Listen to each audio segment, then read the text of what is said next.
اور ہمارے فرشتے ابراہیم کے پاس بشارت لے کر آئے تو سلام کہا۔ انہوں نے بھی جواب میں سلام کہا۔ ابھی کچھ وقفہ نہیں ہوا تھا کہ ابراہیم ایک بھنا ہوا بچڑا لے آئے۔ پھر جب دیکھا کہ ان کے ہاتھ کھانے کی طرف نہیں بڑھتے، یعنی وہ کھانا نہیں کھاتے، تو ان کو اجنبی سمجھ کر دل میں خوف کیا۔ فرشتوں نے کہا کہ خوف نہ کیجیے، ہم قوم لوط کی طرف ان کے ہلاک کرنے کو بھیجے گئے ہیں۔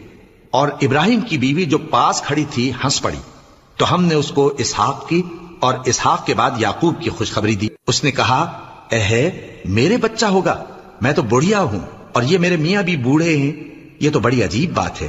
انہوں نے کہا، کیا تم اللہ کی قدرت سے تعجب کرتی ہو؟ اے اہل بیت، تم پر اللہ کی رحمت اور اس کی برکتیں ہیں، وہ لائق تعریف ہے، بڑا ہے۔ پھر جب ابراہیم سے خوف جاتا رہا اور ان کو خوشخبری بھی مل گئی تو قوم لوط کے بارے میں لگے ہم سے بحث کرنے۔ بے شک ابراہیم بڑے تحمل والے، نرم دل اور رجوع کرنے والے تھے۔